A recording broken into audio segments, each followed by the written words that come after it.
जो खुल गया है उसी से हम बता रहे हैं, जो खुला है उससे बता रहे हैं। जेड एक्सिस है, एक्स एक्सिस है, ये वाई एक्सिस है। एक इलेक्ट्रॉन है, सॉरी प्रोटॉन ना,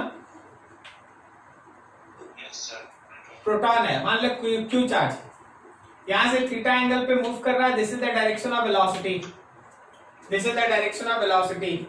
तुम्हारे इस डायरेक्शन में बी फील्ड है और इस डायरेक्शन में इलेक्ट्रिक फील्ड है।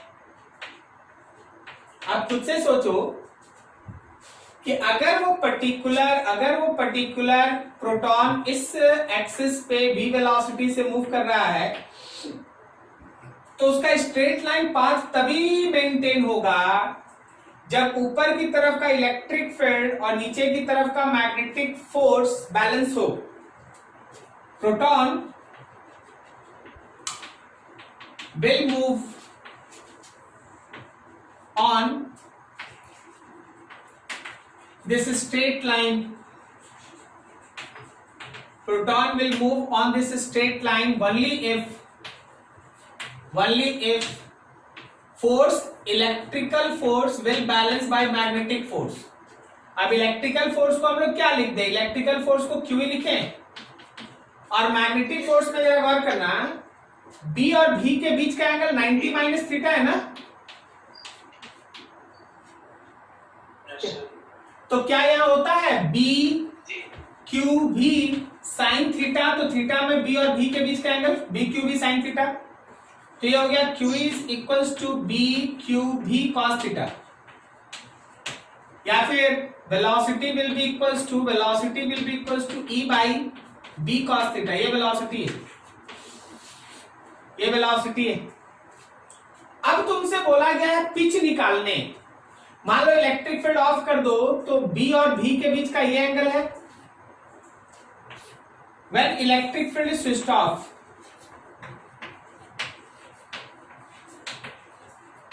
When electric field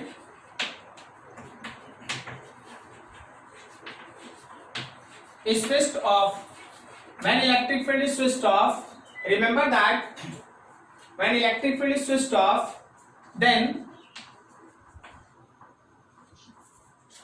proton moves on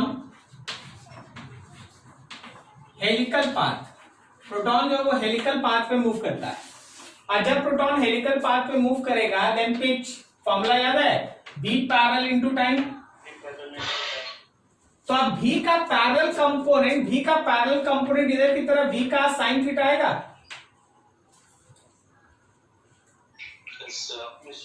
तो यहां लिख दिया हम लोग v साइन थीटा, और इधर टाइम का मतलब है 2 पाई m बाई bq, यही ना।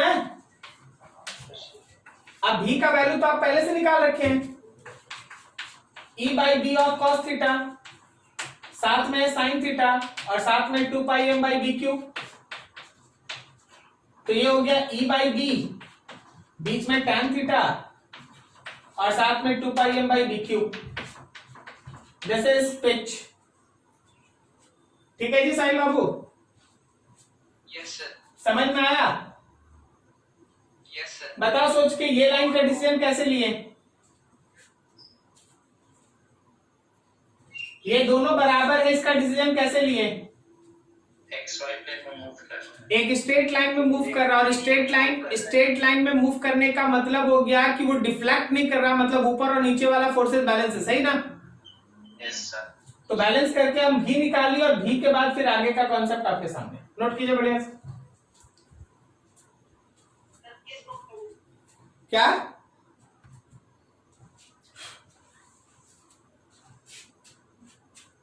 क्वेश्चन नंबर 22,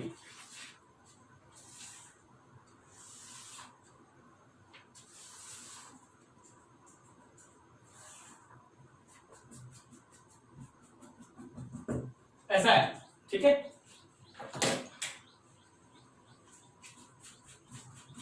समझ आना ऐसे। अब क्वेश्चन में जो डाटा दिया है उस हिसाब से थोड़ा चलते हैं। ये करंट I इधर गया, इधर से मूव करता हुआ, और फिर से ये I इधर आ गया। अब एक चीज जरा ध्यान देना कि ये दोनों है तो परपेंडिकुलर बाइसेक्टर वाला कॉन्सेप्ट, यहां से यहां तक का डिस्टेंस r है और वो r क्वेश्चन में मेंशन है शायद ऊपर 50 मिलीमीटर। और trapezium is best shape of the isosceles trapezium, the ratio of the basis of trapezium, ये बेसिस है। इसका लेंथ अगर आप l लेते हैं तो याद रखिए इसका लेंथ l/2 है, यही है ना। ये एंगल tan थीटा, ये एंगल tan थीटा, तो क्या हम tan theta is equal to, समझिएगा जी, इसको l/4 लिखें और नीचे r1 लिखें और फिर यहां से यहां तक मान लो r2 है, तो फिर यहां पे देख l/2 लिखें और फिर नीचे r2 लिखें, समझा क्या? Yes sir. समझे जी? Yes sir. तो ये देख इसमें l/2, तो ये क्या हम लोगों का 1/r1 इज इक्वल्स टू यहाँ पे 2/r2 आया। इसका मतलब r2 जो है वो ट्वाइस ऑफ r1 है, मिल गया डिस्टेंस। Yes sir. कर लेगा अब? यस सर, हो जाएगा। चलो जरा सोच के बताओ, ABCD AB का जो मैग्नेटिक फील्ड है, AB का जो मैग्नेटिक फील्ड है फॉर्मूला होगा μ0/4π 2I sin theta 2I sin theta है 2I sin थीटा/d होगा। बताओ बोर्ड के परपेंडिकुलर अंदर या बाहर? अंदर होगा। और इसी तरह CD निकाल लेंगे, फॉर्मूला होगा यहाँ d के जगह पे होगा R2 μ0/4π 2I sin theta, d के जगह पे होगा R1। बोलो बोर्ड के परपेंडिकुलर अंदर या बाहर? सर ये अंदर है, बाहर ना, ये डॉट माइनस कर दीजिए, आंसर आ जाएगा। क्लियर है?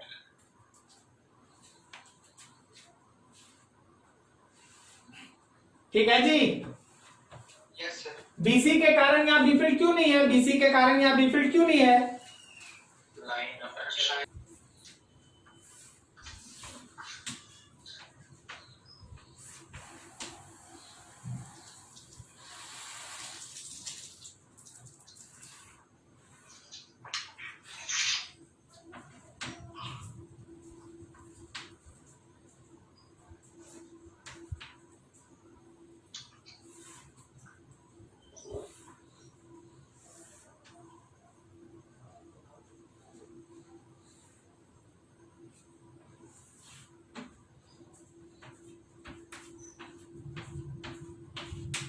ऐसा है, बोला गया है figure given figure shows a coil bent with all the edges of length 1 meter carrying a current of 1 ampere.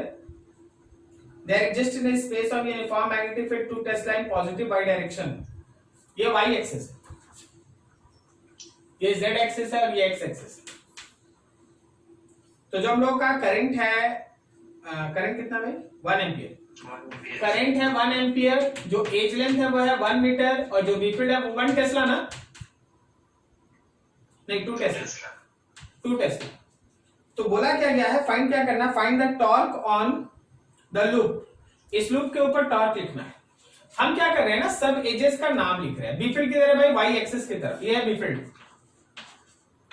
A B C D E F G H I J, समझो।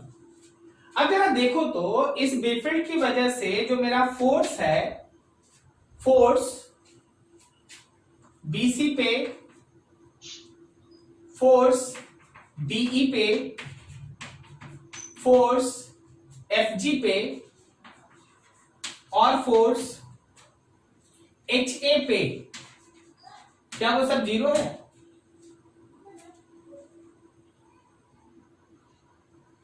या तो करंट पैरेलल है या anti parallel है, इसलिए zero लिख दिया। Okay, अब देखना हर जगह बाकी सारा जो बच गया, कौन कौन बच गया? ए बी बच गया, सीडी बच गया, और बोलो एकदम लगातार बोलना, सीडी, डी यहां है, ईएफ बच गया, और कौन बचा? एफ जी एच बचा, और कुछ बचा क्या? No sir. तो देख हर फोर्स का एक नियम है, आपको याद होगा, I times of L cross B, यही होता है ना। Yes, sir. समझे जी? तो हर जगह क्रॉस प्रोडक्ट लगाओ, हर जगह क्रॉस प्रोडक्ट लगाओ।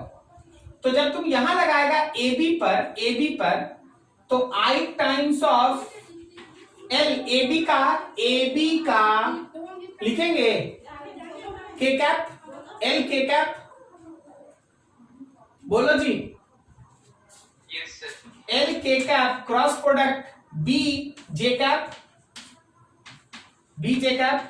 थोड़ा जगह कम पड़ रहा, हम इधर ही काम करते हैं। Force on AB is I times of L K cap cross B J cap.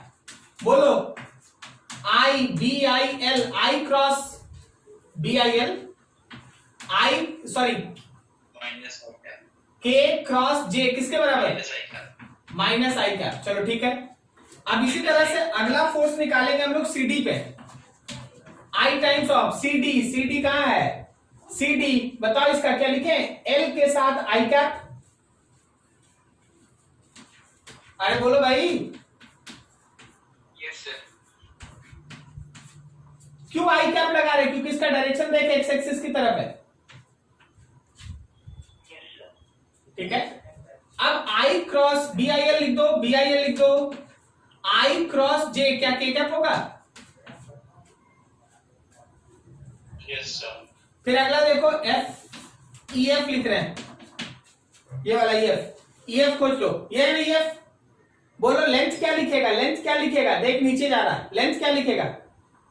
Minus J cap. Minus K cap ना। J cap. हाँ, K cap.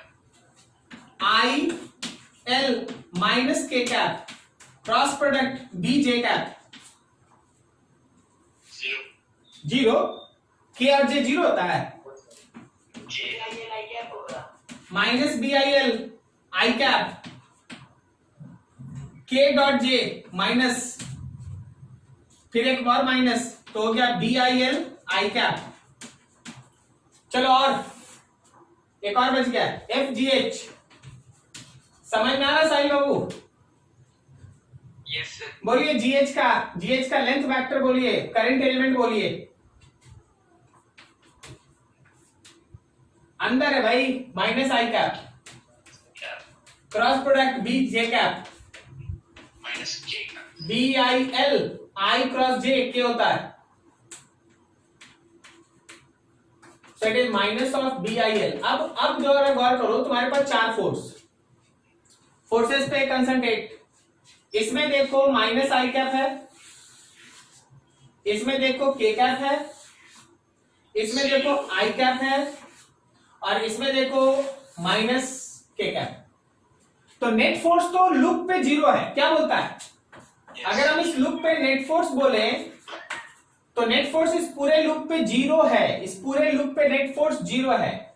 अभी हम इसको लिखना चाहते हैं force A B plus force B C plus force C D plus force D A sorry DE plus force E F plus force F ji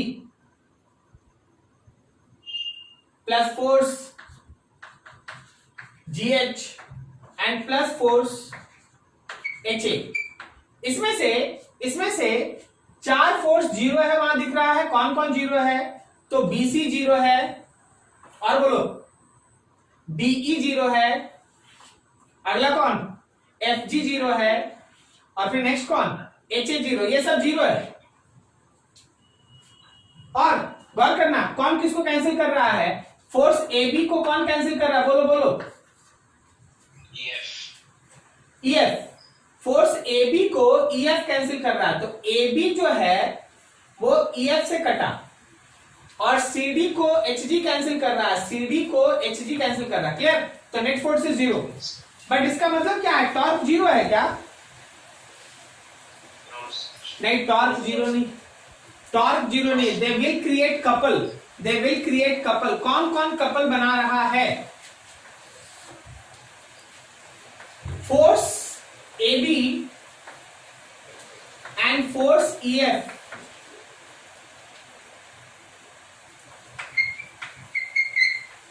creates couple Similarly, force CD and force GH creates couple. तो याद रखना कि ये दोनों मिलके एक couple create किया, torque create किया, ये दोनों मिलके एक टॉर्क क्रिएट किया. अब अपना काम ये है कि उस टॉर्क का डायरेक्शन देख के फिर फाइनल रिजल्टेंट फाइंड आउट करना. ठीक है, चलो उस पर भी थोड़ा काम कर लेते हैं, उस पर भी थोड़ा काम कर लेते हैं. See that. अच्छा थोड़ा इतना नोट करो, हमको रफ करना पड़ेगा तब हम करते हैं. नोट करो इतना.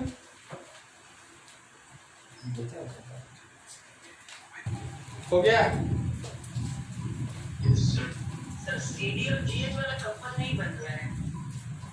क्यों सीडी और जीएच वाला कपल नहीं बन रहा है?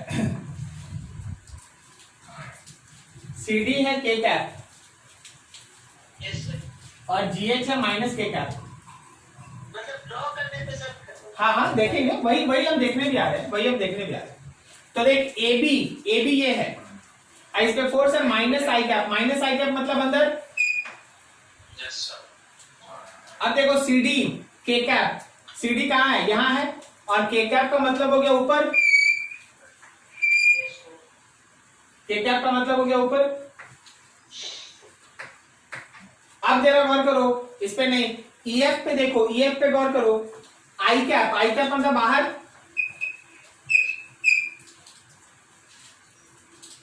सही है. और अब आओ इसके बाद नहीं, इसके पास आओ, बोलो कितना, किधर? नीचे में. माइनस के कैप नीचे. तो एक्चुअली तुम गौर करो ना, तो सभी फोर्सेस का लाइन ऑफ एक्शन कॉन्साइड कर जा रहा है. यस. इसका अगर एक्स एक्सिस की तरफ इधर है तो नेगेटिव एक्स की तरफ इसका इधर है. Correct. There line of action will coincide. समझे जी? साहिल बाबू समझ में आ रहा? Line of action will coincide. Yes sir. So they does not create any torque. Similarly, यहाँ ऊपर और यहाँ नीचे there are line of action will coincide, so that does not create any torque. Their line of action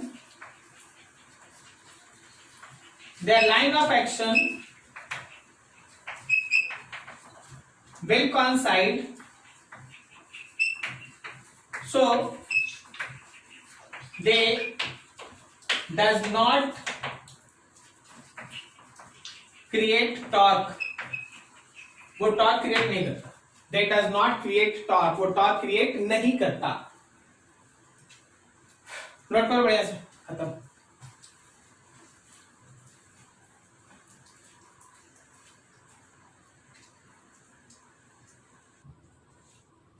ध्यान से देखो.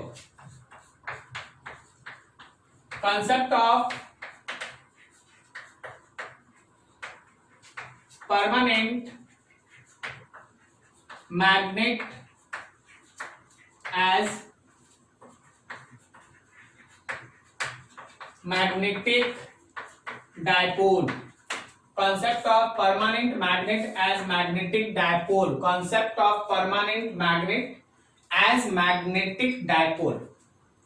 ठीक है, हम लोगों को permanent magnet as magnetic dipole के बारे में डिस्कस करना. होता क्या है ना कि ये है तुम्हारा परमानेंट मैग्नेट, कहने का मतलब बार मैग्नेट. हाँ, ये तुम्हारा एक bar magnet.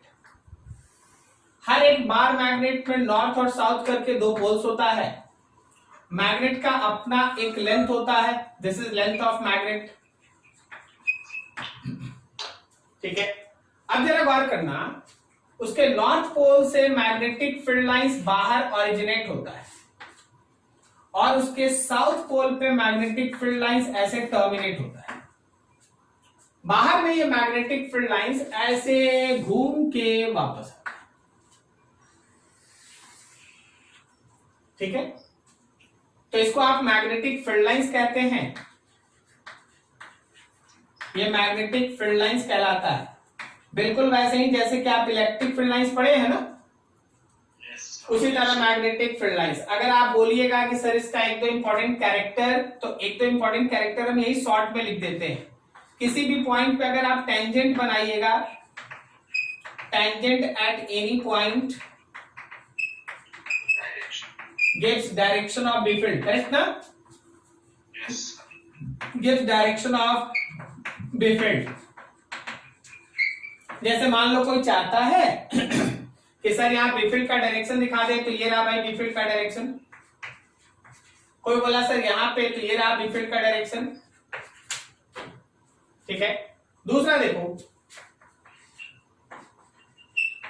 To magnetic field lines never intersect. आपको याद होगा,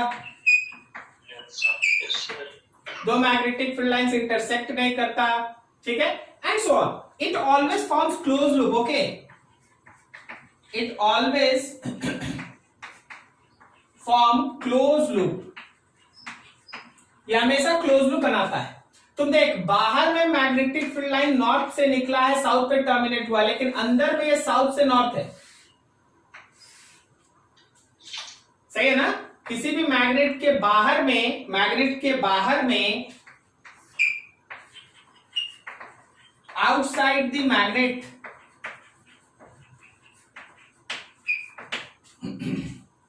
magnetic field lines originate from north pole and terminate on south pole.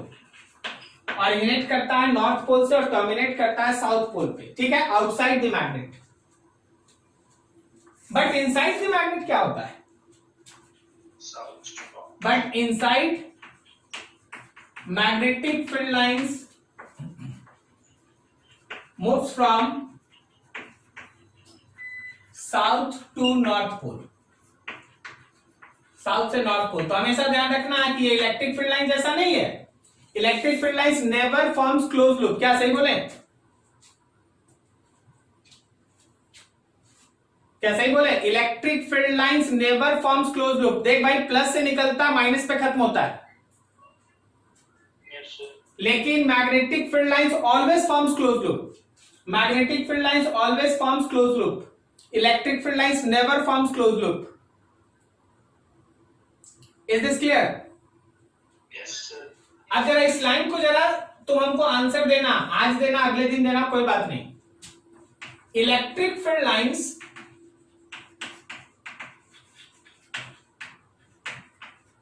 also called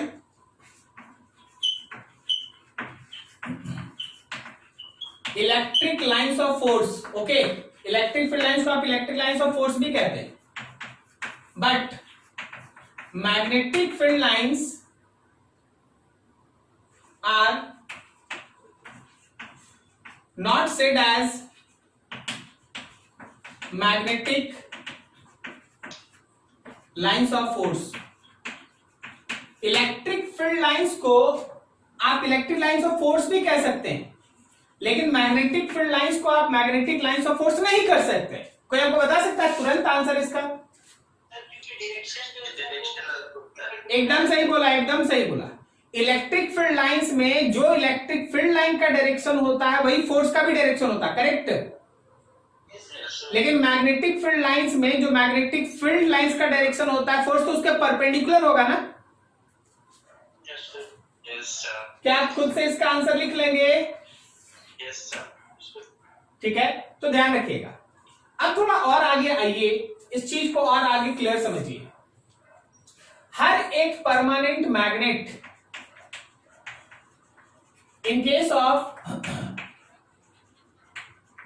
permanent magnet, याद रखना north pole is taken as plus QM। इसको हम लोग कहते हैं पॉजिटिव पोल स्ट्रेंथ।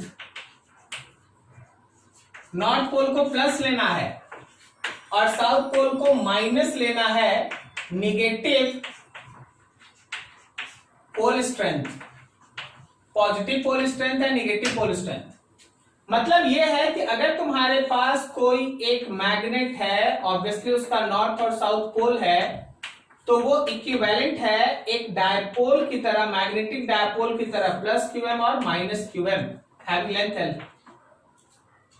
ठीक है, सो permanent magnet So permanent magnet is acting like magnetic dipole. Permanent magnet is acting like magnetic dipole whose magnetic dipole moment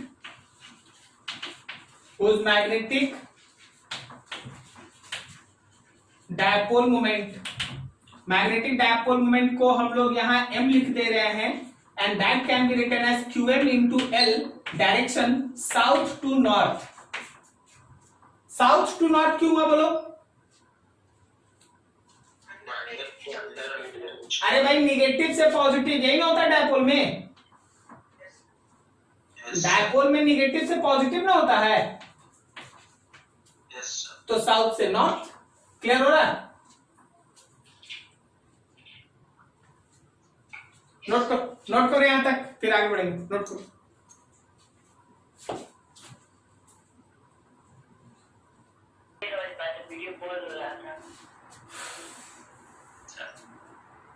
सब जानता problem घूम के मेरे ही ऊपर आ जाता है. वीडियो पॉज हो जाएगा तो भी, तुम नहीं समझेगा तो भी, मौसम खराब रहेगा तो भी. चल कोई बात नहीं, फिर से सुनो. कोई भी एक permanent magnet, bar magnet school में देखे हैं? बार मैग्नेट आपने स्कूल में देखे हैं जी? बोलो तो कौन मटेरियल का रहता है? किस चीज का रहता है? मैग्नेट का रहता है. ओह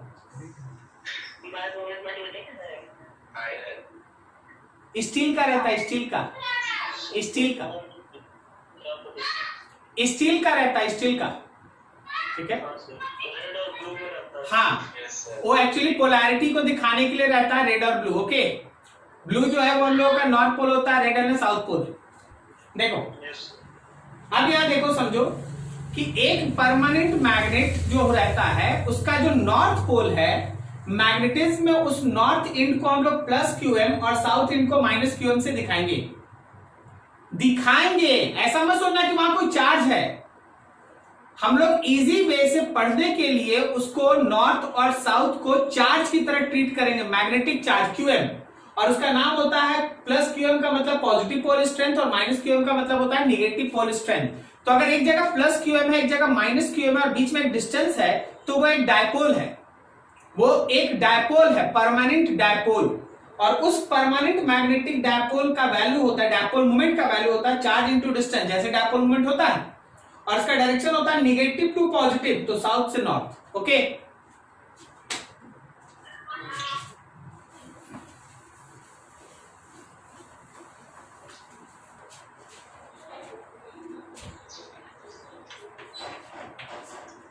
If any system have number of magnets, अगर किसी सिस्टम में बहुत सारा मैग्नेट्स मौजूद है तो याद रखना कि नेट मैग्नेटिक डायपोल मोमेंट जो है वो इंडिविजुअल मैग्नेटिक डायपोल मोमेंट का वेक्टर सम होता है. Net magnetic dipole moment individual magnetic moments का वेक्टर सम होता है. जैसे आप एग्जांपल देखें,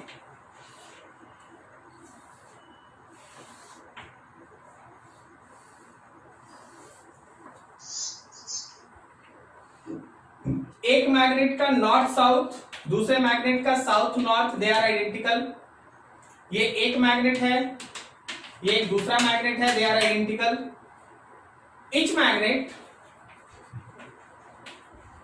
Each magnet have magnetic dipole moment m. Find m net dipole moment of system. तो क्या तुमको यहाँ पे इसके पैरेलल में दो डायपोल दिख रहा? अगर हम इसको क्षण भर के लिए 1 और इसको 2 लिख दे तो 1 का डायपोल मोमेंट का डायरेक्शन बोलो. साउथ से नॉर्थ, राइट से लेफ्ट. 1 का साउथ से नॉर्थ और 2 का भी साउथ से नॉर्थ.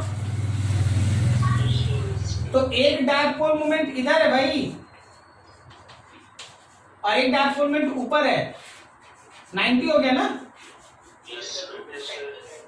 तो जब तुम इसका रिजल्टेंट लेगा तो क्या वो √2 टाइम्स ऑफ m होगा। तो जो हम लोगों का m नेट हो गया वो √m²m², मतलब √2m हो गया। सही जा रहे हैं। तो कोई भी सिस्टम में अगर एक से ज्यादा डायपोल्स रहेगा तो आपको उसका रिजल्टेंट इस तरह से फाइंड आउट करना है। अब ये देखना कि किसी भी मैग्नेट के लिए फॉर एनी मैग्नेट जो उसका मैग्नेट का पॉजिटिव पोल स्ट्रेंथ या नेगेटिव पोल स्ट्रेंथ है, वो मैग्नेट को जब आप अलग अलग पीसेस में डिवाइड करेंगे ना तो वो अलग अलग तरीके से भी अपने आप को डिवाइड करता है। हर मैग्नेट का जो पोल स्ट्रेंथ है वो उसके क्रॉस सेक्शन में होता है, लेंथ में नहीं, क्रॉस सेक्शन में।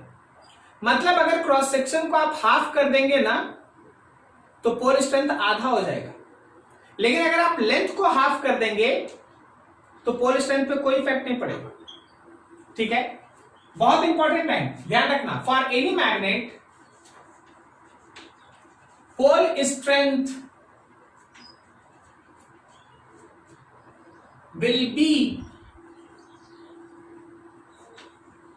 proportional with area of cross section। Area of cross section हमको एक चीज ठीक करना होगा। For any magnet if it is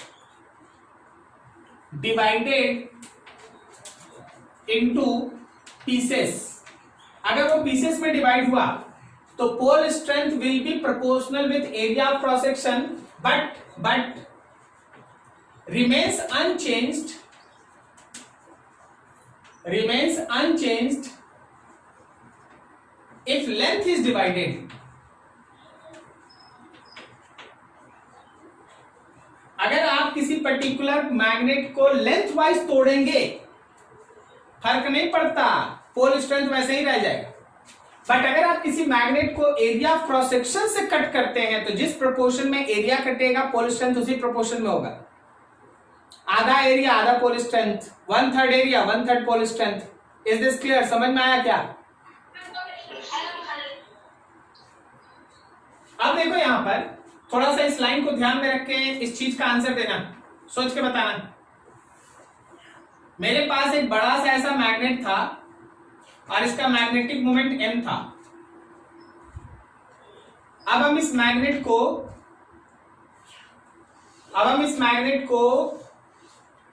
4 equal हिस्सा में डिवाइड कर दिए और बोले कि एक हिस्से का मैग्नेटिक डायपोल मोमेंट बताओ। बोलो जी आंसर।